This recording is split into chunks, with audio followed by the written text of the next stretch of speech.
Septième partie. Chapitre 1. Les Levin étaient déjà à Moscou depuis plus de 2 mois. La date où Kitty devait accoucher, d'après les calculs les plus précis des gens qui s'y connaissaient, était dépassée depuis longtemps. La situation cependant restait la même, et rien ne faisait prévoir que le dénouement fût plus proche que 2 mois plus tôt. Le docteur, la sage-femme, Dolly, la princesse et surtout Levin ne pouvaient songer sans terreur à ce qui allait venir, et commençaient à éprouver de l'impatience et de l'inquiétude. Seule, Kitty était parfaitement tranquille et heureuse. Elle sentait se développer en elle un nouveau sentiment d'amour pour cet enfant qui pour elle existait déjà en partie, et s'abandonnait avec une joie recueillie à ce sentiment. L'enfant n'était plus uniquement une partie d'elle-même.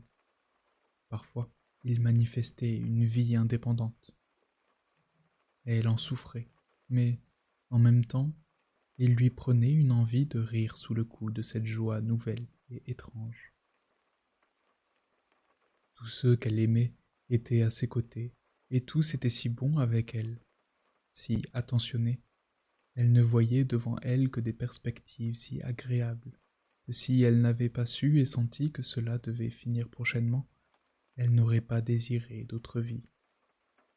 Un seul souci, gâter le charme de cette vie. Son mari n'était plus tel qu'elle l'aimait, ni tel qu'il était à la campagne. Elle aimait son calme, son amabilité et son hospitalité. À la ville, il semblait toujours inquiet, sur ses gardes, comme s'il craignait que quelqu'un ne l'offensât ni surtout n'offensât Kitty. Dans son domaine, se sentant visiblement à sa place, il ne se hâtait jamais et était toujours occupé. Ici, il était toujours pressé, comme pour ne pas laisser échapper quelque chose, alors qu'il n'avait rien à faire. Et elle avait pitié de lui. Elle savait que les autres n'éprouvaient pas ce sentiment. Au contraire, lorsque Kitty le regardait dans le monde comme on regarde parfois un homme aimé en s'efforçant de le voir comme un étranger, pour comprendre l'impression qu'il fait sur les autres, elle voyait, et même sa jalousie en était émue, que non seulement il ne faisait pas pitié, mais qu'il était très séduisant, avec sa politesse un peu surannée, sa réserve vis-à-vis des femmes, sa stature puissante, et ce visage qui lui semblait particulièrement expressif. Mais elle le voyait de l'intérieur, non de l'extérieur. Elle voyait qu'il n'était pas lui-même, autrement elle n'eût pu s'expliquer son état. Parfois, elle lui reprochait tacitement de ne pas savoir vivre à la ville. Parfois aussi, elle reconnaissait qu'il lui était difficile de s'organiser ici une existence satisfaisante. Et en effet, que pouvait-il faire? Il n'aimait pas jouer aux cartes, il n'allait pas au club. Fréquenter les bons vivants du genre d'Oblonsky, elle savait maintenant ce que cela signifiait. Cela signifiait boire et aller Dieu sait où après avoir bu. Elle ne pouvait songer sans effroi au lieu que fréquentaient les hommes en pareilles circonstances. Aller dans le monde. Elle savait que pour cela, il fallait trouver plaisir au commerce des jeunes femmes, et elle ne pouvait pas le désirer. Rester à la maison avec elle, auprès de sa mère et de ses sœurs. Mais, tout agréables que fussent ces entretiens, toujours les mêmes, les Aline Nadine, comme le vieux prince appelait ces conversations entre sœurs. Elle savait que cela devait l'ennuyer. Que lui restait-il donc à faire? Écrire son livre? Il avait essayé et au début s'était rendu à la bibliothèque pour prendre des notes et rassembler des matériaux. Mais comme il le lui avait dit, moins il avait à faire, moins il lui restait de temps. De plus, il se plaignait qu'on parlât trop ici de son livre. Toutes ses idées s'embrouillaient et perdaient de leur intérêt. Le seul avantage de cette vie citadine était qu'ici ils ne se querellaient jamais. Était-ce parce que les conditions étaient différentes, ou parce qu'ils étaient devenus tout plus prudents et plus raisonnables à cet égard? Toujours est-il qu'à Moscou, il n'y avait plus eu entre eux de ces scènes de jalousie qu'ils redoutaient tant en venant s'installer dans la capitale. Dans cet ordre d'idées, il se produisit un événement fort important pour tous les deux. Kitty rencontra Vronsky. La vieille princesse Marie Borisovna, marraine de Kitty qu'elle avait toujours beaucoup aimée, désira absolument la voir. Kitty, qui, dans son état, n'allait nulle part, se rendit avec son père chez la respectable vieille dame et rencontra chez elle Vronsky. Lorsqu'elle reconnut, en costume civil, la silhouette jadis si familière, elle perdit la respiration. Le sang lui reflua au cœur, et elle sentit qu'une vive rougeur envahissait son visage. Ce fut là la seule défaillance qu'elle eut à se reprocher. Cela ne dura que quelques secondes.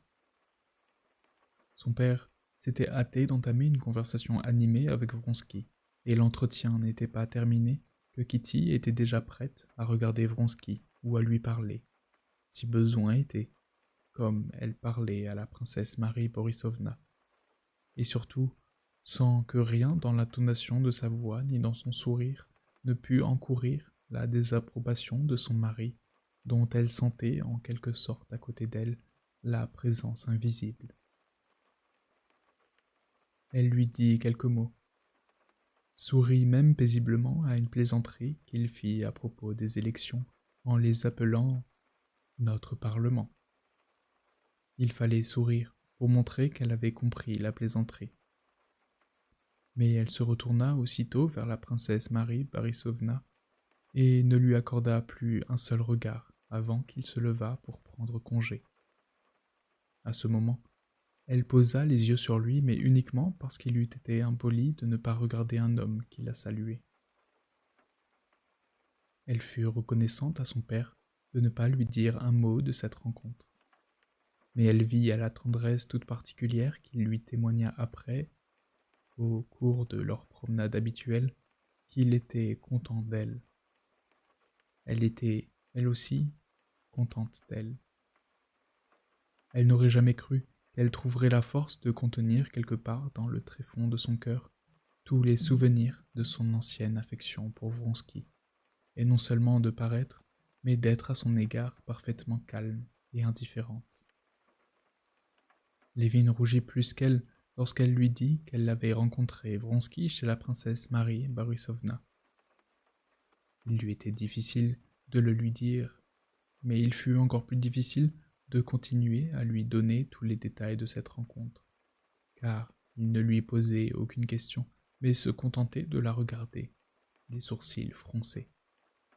« J'ai beaucoup regretté que tu ne sois pas là, » lui dit-elle. « Je n'aurais pas voulu que tu sois dans la pièce, car je n'aurais pas été aussi naturel devant toi. En ce moment, je rougis beaucoup plus, dit-elle, en rougissant jusqu'aux larmes. Mais j'ai regretté que tu ne puisses pas me voir par le trou de la serrure. » Ses yeux honnêtes disaient à Lévin qu'elle était contente d'elle, et bien qu'elle eût rougi, Lévin se tranquillisa aussitôt et se mit à lui poser des questions. C'était tout ce qu'elle demandait. Lorsqu'il sut tout, et qu'elle lui eut expliqué que c'était seulement au premier instant qu'elle n'avait pu s'empêcher de rougir, et qu'ensuite elle s'était sentie aussi à son aise qu'avec le premier venu, Lévin se dérida tout à fait, et dit qu'il était très content, et qu'à l'avenir, il ne se conduirait plus aussi sottement qu'aux élections, mais s'efforcerait d'être aussi cordial que possible, sa première rencontre avec Vronsky. Il est tellement pénible de considérer un homme presque comme un ennemi dont on redoute la vue, dit Lévin. Je suis très, très content. Chapitre 2.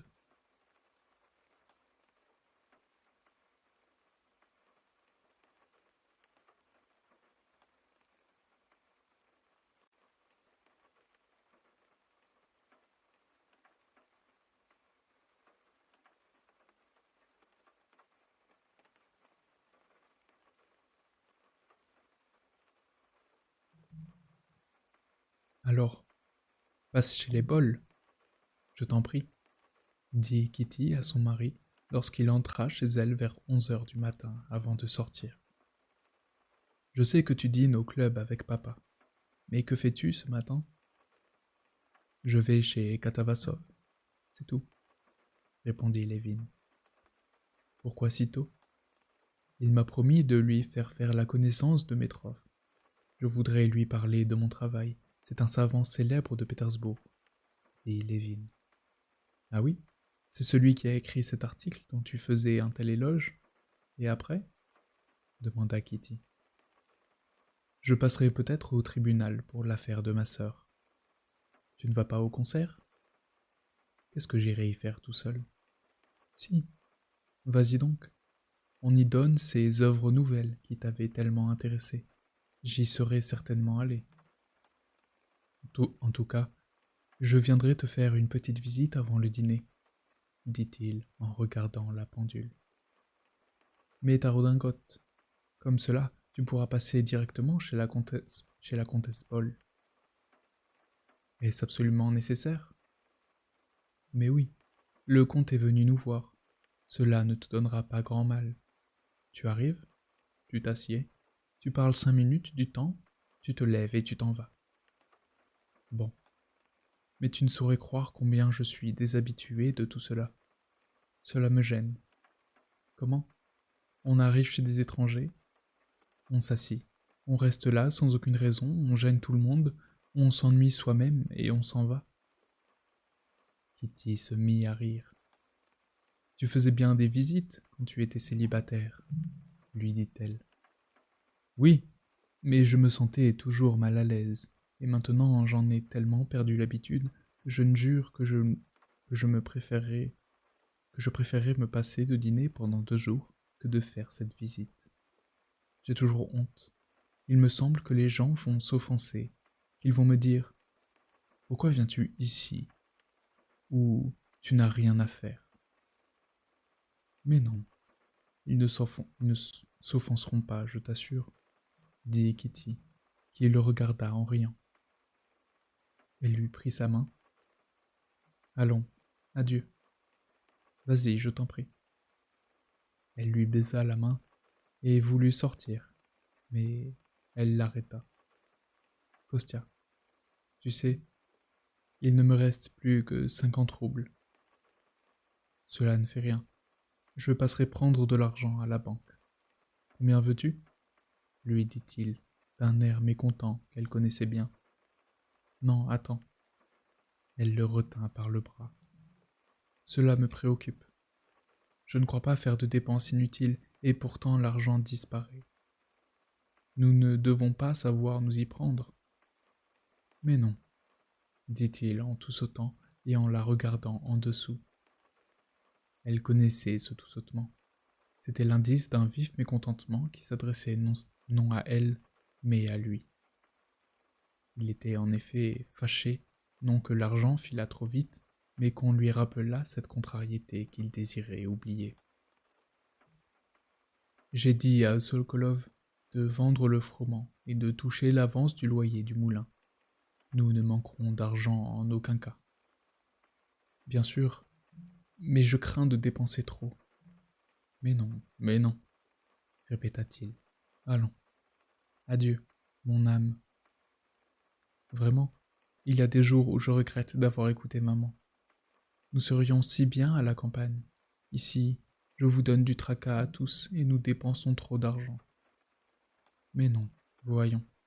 Pas une fois, depuis que je suis mariée, je n'ai encore regretté que les choses se soient passées autrement. C'est vrai, lui dit-elle, en le regardant en face. Il avait dit cela sans y penser, uniquement pour la consoler. Mais en voyant ses jolis yeux honnêtes fixés sur lui d'un air interrogateur, il répéta les mêmes mots, et cette fois du fond du cœur. Décidément, je l'oublie, songea-t-il, et il se souvint de ceux qui les attendaient. Est-ce pour bientôt? Comment te sens-tu? Lui murmura-t-il, en lui prenant les 2 mains. J'y ai pensé tant de fois que maintenant je n'y pense plus, et je ne sais plus rien. Tu n'as pas peur ?» Elle eut un sourire méprisant. « Pas le moins du monde, » dit-elle. « S'il arrive quelque chose, je suis chez Katavasov. Il n'y arrivera rien, ne t'inquiète pas. Je vais aller me promener avec papa sur le boulevard. Nous irons faire une visite à Dolly. Je t'attends avant le dîner. Ah oui, sais-tu que la proposition de Dolly devient décidément impossible? Elle est endettée jusqu'au cou, et elle n'a pas d'argent. Nous en parlions hier avec maman et avec Arsène, le mari de la sœur Lvov. Et nous avons décidé que lui et toi vous feriez la leçon à Stiva. C'est absolument impossible. Il est inutile d'en parler à papa. Mais si tous les deux... Que pouvons-nous donc faire? Dit Lévin. Va toujours voir Arsène et parle-lui-en. Il te dira ce que nous avons décidé. Je me range d'avance à l'avis d'Arsène. C'est bon, je passerai chez lui. S'il y a un concert, j'irai avec Nathalie. Adieu. Sur le perron, le vieux Cosme, qui servait déjà Lévin avant son mariage et remplissait à la ville les fonctions de majordome, arrêta Lévin. On a référé Mignon, c'était le timonier de gauche, mais il boite toujours, dit-il. Que faut-il faire? Lévin avait amené des chevaux de la campagne. Il désirait avoir une écurie convenable qui ne leur coûtât pas trop cher. Mais il s'aperçut que ces chevaux lui revenaient plus cher que des chevaux de louage, et qu'il lui fallait malgré cela prendre de temps en temps un fiacre. Fais chercher le vétérinaire, c'est peut-être une blême. Et pour Catherine Alexandrovna? Demanda Cosme. Les premiers temps de son séjour à Moscou, Lévin s'étonnait que pour aller de l'église à l'exaltation à Sivstev-Rajok, il fallut atteler 2 forts chevaux à une lourde calèche, faire parcourir 4 verstes à cette voiture dans un mélange de neige et de boue, la faire stationner là-bas 4 heures et payer par-dessus le marché 5 roubles. Maintenant, il trouvait cela tout naturel. « Prends 2 chevaux de louage, » dit-il. Bien. Et ayant ainsi aisément résolu une difficulté qui à la campagne aurait exigé bien des réflexions, Lévin sortit sur le perron. Et là, un fiacre, y monta et se fit conduire rue Saint-Nicéphore. En chemin, il avait déjà oublié la question d'argent et ne pensait plus qu'à son entrevue avec le savant pétersbourgeois qui s'occupait de sociologie et à qui il voulait parler de son livre. Au début, ces dépenses absurdes pour un habitant de la campagne, inutiles mais indispensables qu'on exigeait de lui à chaque pas, avaient frappé Lévin. Maintenant, il y était habitué. À cet égard, il lui était arrivé ce qui, dit-on, arrive aux ivrognes. Le premier verre est dur à avaler, le second passe, et le troisième s'envole comme un petit oiseau. Lorsque Lévin avait changé son premier billet de 100 roubles pour acheter des livrets aux valets de chambre et aux Suisses, il avait songé malgré lui que ces livrets inutiles, mais absolument indispensables, à en juger par la stupéfaction de la princesse et de Kitty lorsqu'il avait insinué qu'on pouvait s'en passer, que ces livrets donc représentaient le salaire de 2 ouvriers, soit environ 300 jours de travail depuis la semaine de Pâques jusqu'au dernier jour gras, 300 jours de dur labeur de l'aube à 1 heure avancée de la soirée. Et cela lui fit gros cœur de donner son billet de 100 roubles. Le suivant, monnayé pour l'achat de provisions destinées à un dîner de famille qui lui coûta 28 roubles, rappela bien à Lévin que 28 roubles représentaient près de 200 boisseaux d'avoine, et que les hommes avaient sué et jeun pour faucher, lier, battre, vanner, tamiser et mettre en sac. Mais il s'en défie plus aisément. Et maintenant, les billets, qu'il changeait ne suscitait plus en lui de pareilles représentations. Il disparaissait comme par enchantement. Il ne se demandait pas même plus si le plaisir procuré par ce que l'on achetait avec cet argent était en rapport avec le travail fourni pour le gagner. Il avait oublié qu'il n'y avait pas qu'il y avait des prix établis au-dessous desquels on ne devait pas vendre certaines qualités de blé. Son seigle, dont il avait maintenu le prix si longtemps, fut vendu 25 kopecks de moins l'hectolitre que le mois précédent. Il ne songeait même plus qu'au bout d'un an, avec un pareil train de vie, il serait endetté. Cela n'avait plus pour lui aucune importance. Tout ce qu'il demandait, c'était d'avoir de l'argent à la banque, sans demander d'où il venait, afin d'être toujours sûr de pouvoir acheter de la viande le lendemain. Et jusqu'à présent, il avait toujours eu de l'argent à la banque. Mais maintenant, il n'en avait plus, et il ne savait pas très bien où en prendre. C'était cette pensée qui l'avait troublé lorsque Kitty lui avait parlé d'argent. Mais il n'avait pas le temps de s'appesantir là-dessus. Il ne songeait plus qu'à Katavasov et à sa rencontre avec Metrov. Chapitre 3.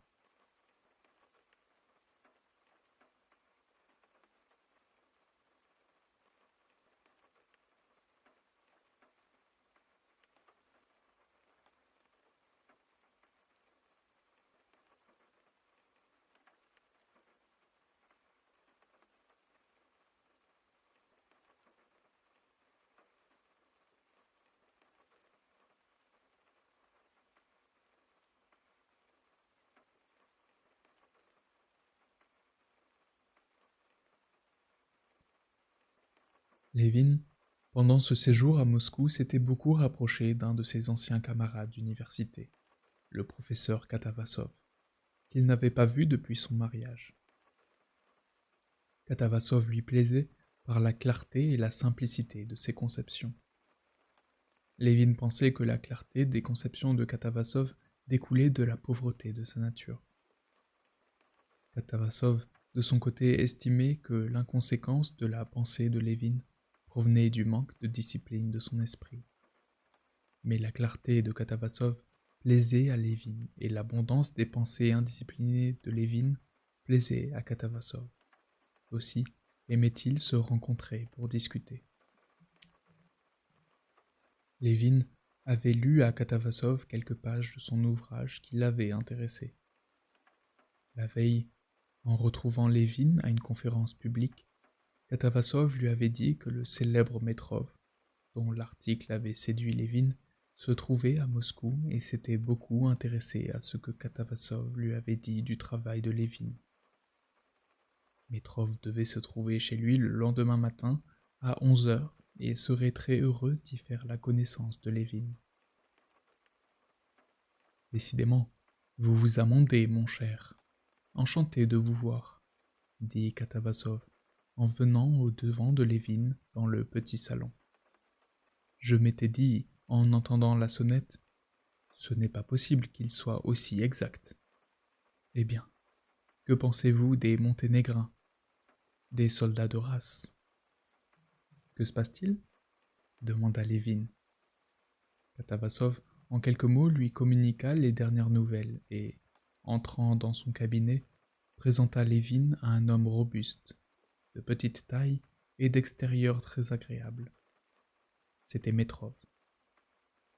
La conversation tourna quelque temps autour de la politique et autour de l'opinion des hautes sphères de Pétersbourg sur les récents événements. Metrov leur cita certaines paroles qui auraient été prononcées à cette occasion par l'empereur et par un de ses ministres, et qu'il tenait de sources sûres. Katavasov s'était laissé dire que l'empereur avait fait un tout autre commentaire. Lévin essaya d'imaginer une situation où les unes et les autres eussent pu être prononcées, et la conversation sur ce thème s'arrêta là. Mon ami a presque terminé un livre sur les conditions naturelles où se trouve l'ouvrier par rapport à la terre, dit Katavasov. Je ne suis pas un spécialiste, Mais ce qui m'a beaucoup plu, en tant que naturaliste, c'est qu'il ne considère pas l'humanité comme un élément étranger aux lois zoologiques, mais qu'au contraire, il la voit dans la dépendance de son milieu et qu'il cherche dans cette dépendance les lois de son développement. C'est très intéressant, dit Metrov. J'avais commencé à écrire un livre d'agronomie, puis, malgré moi, en étudiant le principal instrument de l'économie rurale, l'ouvrier, je suis parvenu à des résultats tout à fait imprévus, dit Lévin en rougissant. Et Lévin commença à exposer sa théorie avec prudence, comme s'il tâtait le terrain. Il savait que Metrov avait écrit son article contre l'enseignement officiel de l'économie politique, mais il ignorait dans quelle mesure il pouvait compter sur sa sympathie, et ne pouvait le deviner sur le visage calme et intelligent du savant. Et en quoi, selon vous, l'ouvrier russe diffère-t-il des autres, dit Metrov. Au point de vue zoologique, si l'on peut dire, ou à cause des conditions dans lesquelles il se trouve. Lévin voyait que dans cette question déjà s'exprimait une idée à laquelle il ne souscrivait pas. Mais il poursuivit l'exposition de sa théorie.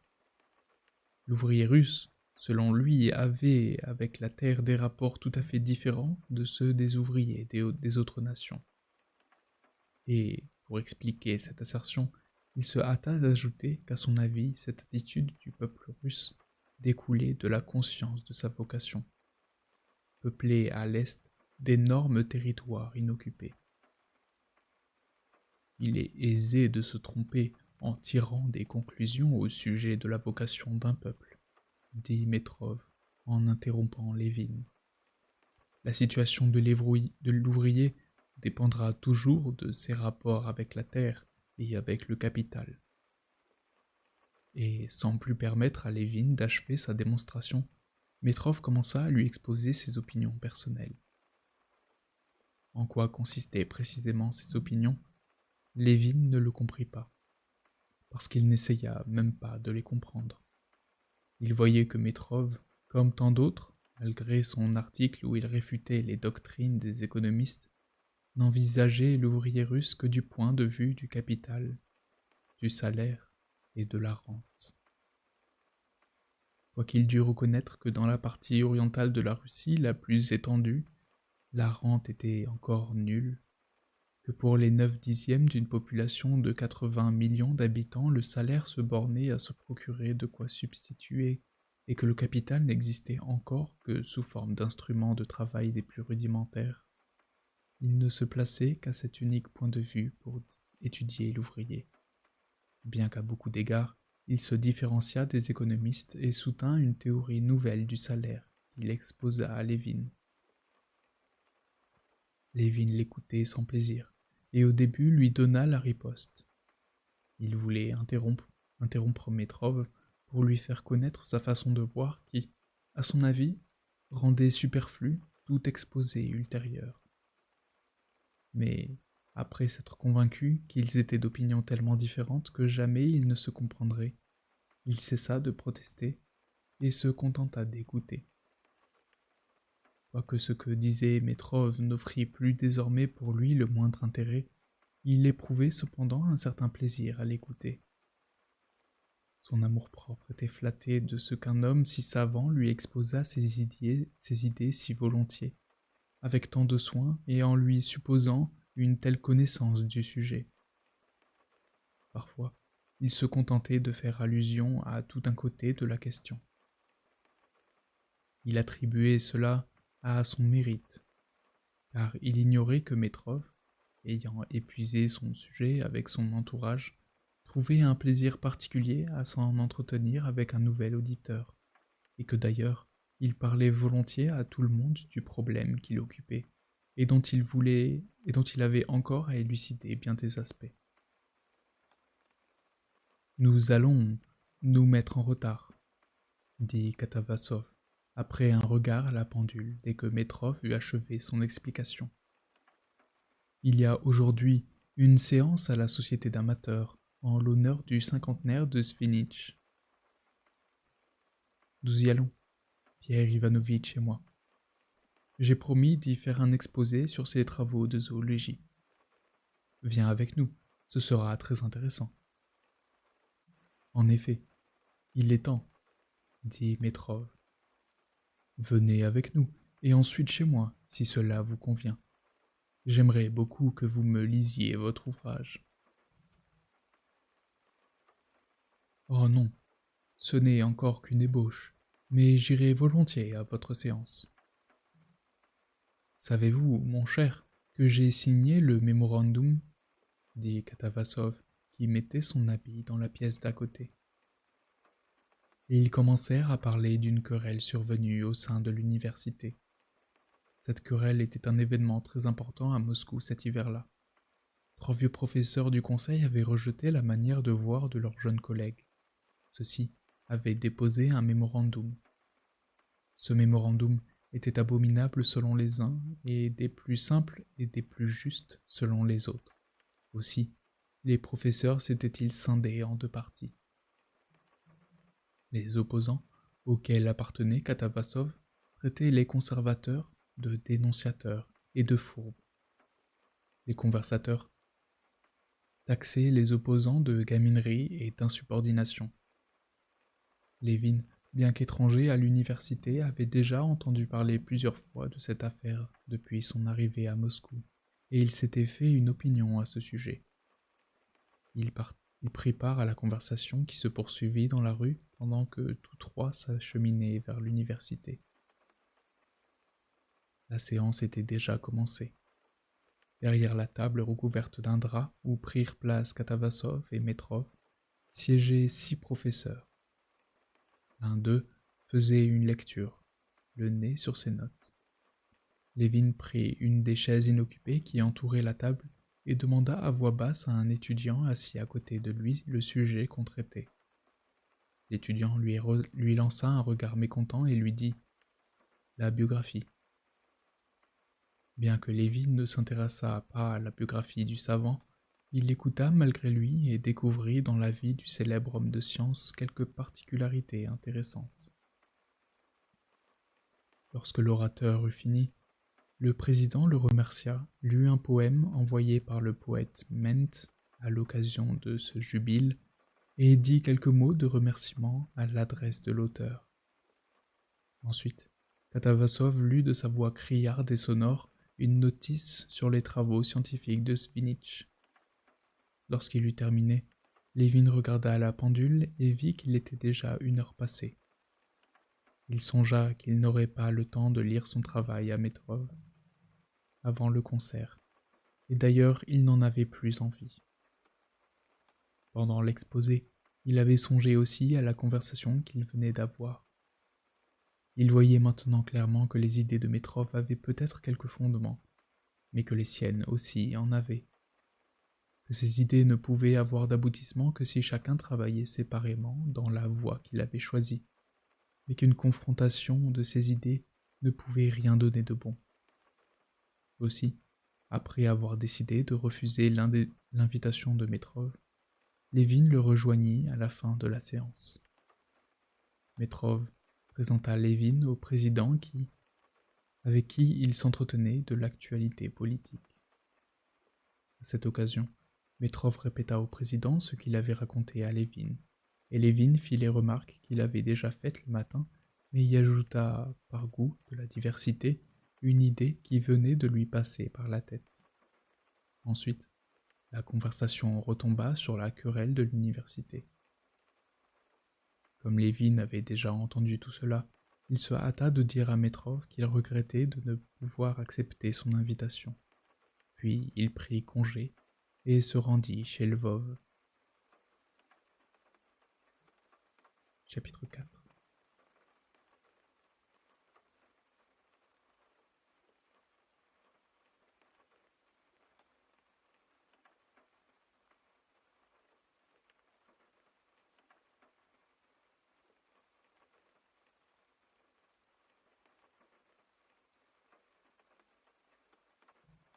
Lvov, le mari de Nathalie, sœur de Kitty, avait passé toute sa vie dans les capitales et à l'étranger, où il avait fait son apprentissage de diplomate.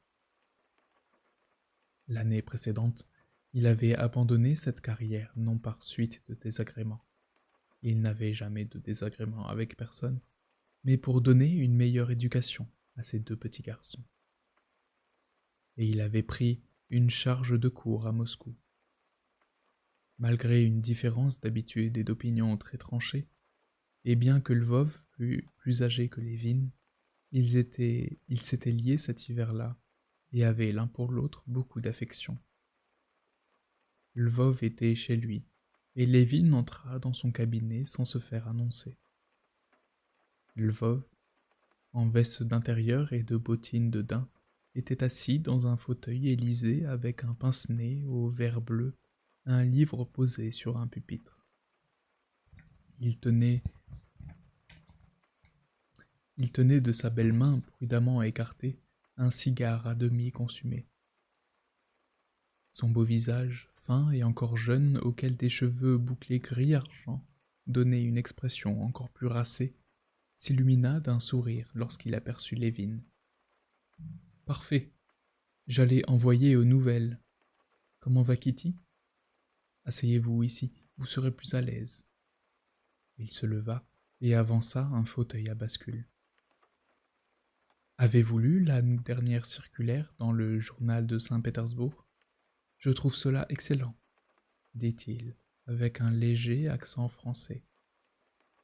Lévin lui rapporta ce que Katavasov lui avait dit des rumeurs qui couraient à Pétersbourg, et, après avoir parlé quelque temps de politique, lui dépeignit sa rencontre avec Metrov et la séance à laquelle il avait assisté. Lvov y prit un grand intérêt. « Je vous envie d'avoir vos entrées dans ce monde de la science, » lui dit-il, et, enclin à bavarder, comme à l'ordinaire, il passa aussitôt en français qui lui était plus commode. « Il est vrai que je n'ai pas assez de loisirs. Mon service et mes enfants me prennent tout mon temps, et d'ailleurs, je n'ai pas honte de le dire, mon instruction est insuffisante. » « Vous me permettez d'en douter, » dit Lévin en souriant, touché comme toujours de cette modestie, nullement simulée par désir de paraître ou même d'être modeste, mais parfaitement sincère. « Mais si, je me rends compte maintenant de toutes les lacunes de mon instruction. Pour l'éducation de mes enfants, j'ai besoin de me rafraîchir la mémoire et même tout bonnement de refaire mes études. Car les professeurs ne suffisent pas, il faut un surveillant. De même que dans votre exploitation, il faut un régisseur auprès des ouvriers. Tenez, ce que je lis là. » Il montra le grammaire de Bousslaïev posé sur le pupitre. « On demande à Mitcha de le savoir, et c'est très difficile. Voyons, expliquez-moi. Il dit ici... » Lévin voulut lui faire admettre que c'était là des matières qu'il fallait savoir, sans chercher à comprendre. Mais Lvov ne fut pas de cet avis. « Vous voyez, vous vous moquez de moi. Au contraire, vous ne sauriez croire à quel point je prends exemple sur vous pour l'avenir, surtout en ce qui concerne l'éducation des enfants. »« Il n'y a pas à prendre exemple sur moi, » dit Lvov. « Tout ce que je sais, » dit Lévin, « c'est que je n'ai jamais vu d'enfants mieux élevés que les vôtres. J'aimerais que mes futurs enfants fussent aussi bien élevés. » Lvov voulut visiblement se contenir pour ne pas montrer sa joie, mais il rayonnait littéralement. « Pourvu qu'ils soient meilleurs que moi, c'est là tout ce que je désire. Vous ne savez pas encore le mal que donnent des garçons, surtout lorsque, comme les miens, ils ont été laissés à eux-mêmes à l'étranger. Vous rattraperez tout cela, ce sont des enfants si bien doués. Le plus important est l'éducation morale. C'est cela que j'apprends en regardant vos enfants. Vous dites, l'éducation morale. On ne peut s'imaginer combien c'est difficile. Dès qu'on a triomphé d'un mauvais penchant, les autres reprennent le dessus et la lutte recommence. Sans le soutien de la religion, vous vous souvenez, nous en avons déjà parlé, Aucun père, avec ses seules forces, ne peut venir à bout de l'éducation de ses enfants. Cette conversation, fort intéressante pour Lévin, fut interrompue par l'entrée de la belle Nathalie Alexandrovna, déjà habillée pour sortir. Ah, je ne savais pas que vous étiez ici, dit-elle, n'éprouvant visiblement pas le moindre regret, mais plutôt de la satisfaction d'interrompre un entretien ressassé et qui l'ennuyait. Comment va Kitty? Je dîne chez vous aujourd'hui. Oui, Arsène, dit-elle en se tournant vers son mari. Tu vas prendre la voiture? Et entre le mari et la femme s'éleva une discussion au sujet de leur emploi du temps. Le mari était chargé d'aller au-devant de quelqu'un, la femme allait au concert et à une séance publique du comité des Slaves du Sud. Il fallait donc réfléchir à tout cela et prendre des décisions en conséquence. Lévin, en tant qu'intime, dut participer au débat. On décida que Lévin irait voir Nathalie au concert et à la séance, et de là enverrait la voiture chercher Arsène au bureau. Celui-ci reviendrait alors prendre sa femme pour la conduire chez Kitty. S'il n'avait pas terminé son travail, il renverrait la voiture, et ce serait Lévin qui accompagnerait Madame Lvov. Il me gâte, dit Lvov à sa femme. Il prétend que nos enfants sont charmants, alors que je sais qu'ils ont tant de défauts. Arsène va aux extrêmes, je l'ai toujours dit, répondit sa femme. Si tu cherches la perfection, tu ne seras jamais content. Papa a raison quand il dit que de notre temps, on tombait dans un autre excès. On reléguait les enfants à l'entresol et les parents habitaient l'étage noble. Maintenant, c'est le contraire. Les parents sont au débarras et les enfants au premier. Aujourd'hui, les parents n'ont plus le droit de vivre que pour leur progéniture. Qu'importe, si c'est plus agréable, dit Lvov, en souriant de son beau sourire et en lui touchant la main. Celui qui ne te connaîtrait pas croirait entendre parler une marâtre. Non, l'extrême en tout est un défaut, dit calmement Nathalie, en remettant à sa place le coupe-papier de son mari. Allons, venez, enfant parfait, dit Lvov à deux jolis petits garçons qui entraient et qui, après avoir salué Lévin, s'approchèrent de leur père dans l'intention manifeste de lui poser des questions. Lévin aurait bien voulu leur parler et entendre ce qu'ils allaient dire à leur père. Mais Nathalie lui adressa la parole et, au même moment, entra dans la pièce un camarade de Lvov, Makotine, en uniforme de cour. Il devait accompagner son ami à la gare. Aussitôt, commença un entretien intarissable sur l'Herzégovine, la princesse Korzinski, le conseil municipal et la mort subite de Madame Apraxine. Lévin avait oublié la mission qu'on lui avait confiée. Il ne s'en souvint qu'au moment de passer dans l'antichambre. « Ah, Kitty m'a prié de vous parler au sujet d'Oblonsky, dit-il à Lvov, qui les avait reconduits jusqu'à l'escalier. Oui, oui, maman veut que nous, les beaux-frères, nous lui fassions la morale, dit Lvov en rougissant. Mais pourquoi moi? Alors, c'est moi qui m'en chargerai, dit-il en souriant. Alors, c'est moi qui m'en chargerai, dit en souriant Madame Lvov, qui attendait la fin de la conversation dans son collet de renard blanc. Partons. Chapitre 5.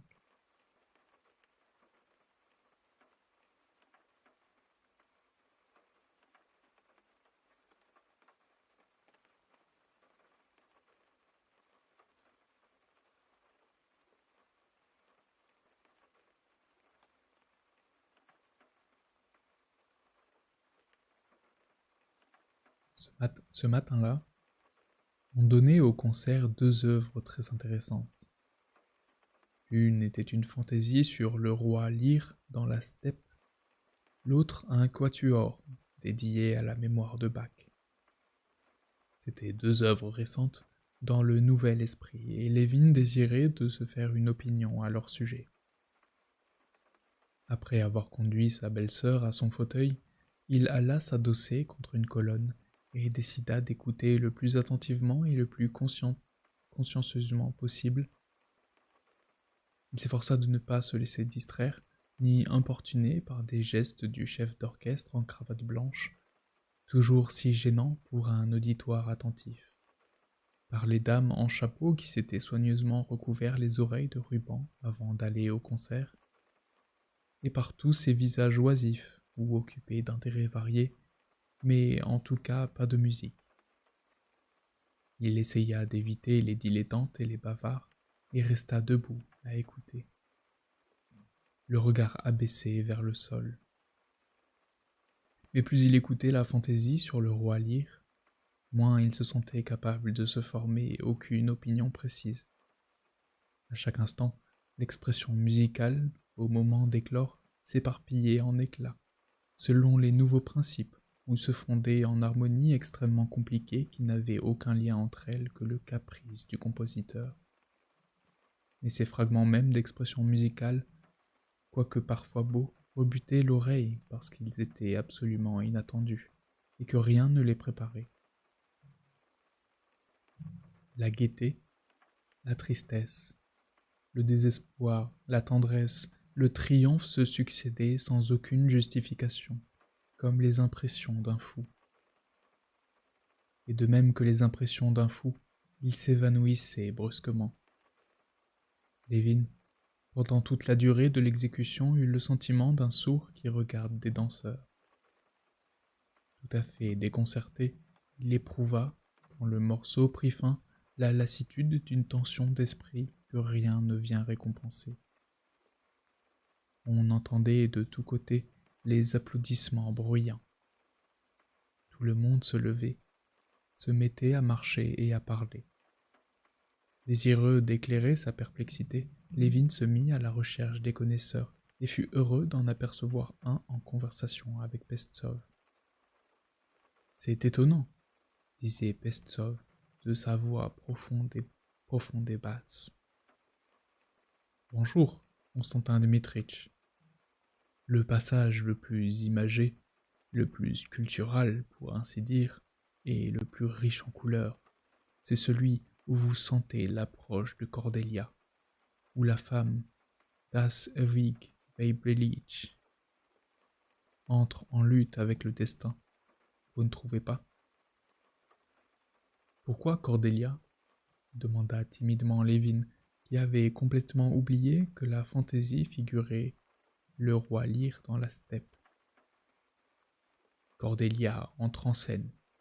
Vous voyez, dit Pestsov en frappant des doigts le programme satiné qu'il tenait à la main et qu'il passa à Lévin.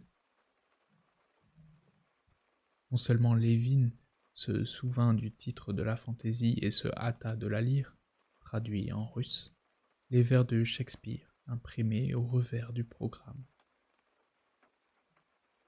On ne peut suivre sans cela, dit Petrov, en se tournant vers Lévin, car son interlocuteur était parti, et il n'avait plus personne à qui parler. Lévin et Pestsov engagèrent une discussion sur les mérites et les défauts des tendances wagnériennes. Lévin voulait démontrer que l'erreur de Wagner et tous ses disciples était de vouloir pénétrer dans un domaine étranger à la musique, de même que la poésie se fourvoyait en décrivant les traits du visage, tâche qui revenait à la peinture. Comme exemple, il cita un sculpteur qui avait imaginé de tailler dans le marbre des ombres de figures poétiques se dressant autour du piédestal de la statue d'un poète. Ces ombres sont si peu des ombres qu'elles s'appuient à un escalier, dit Lévin. Cette phrase lui déplut, mais il n'était pas sûr de ne pas l'avoir déjà dite, précisément à Pestsov, et il perdit contenance.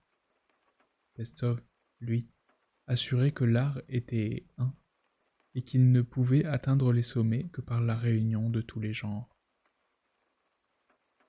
Lévin ne put même pas écouter le second morceau. Pestov, qui était resté à côté de lui parla sans arrêt, critiquant la simplicité mièvre et affectée de l'ouvrage qu'il comparait à la simplicité des préraphaélites en peinture. En sortant, Lévin rencontra encore beaucoup de gens connus avec qui il parla de politique, de musique et de relations communes. Il aperçut entre autres le comte Boll, à qui il avait complètement oublié de rendre visite. « Allez-y bien vite », lui dit madame Lvov, à qui il s'était confié. « Peut-être qu'ils ne reçoivent pas aujourd'hui. Vous reviendrez ensuite me prendre à la séance.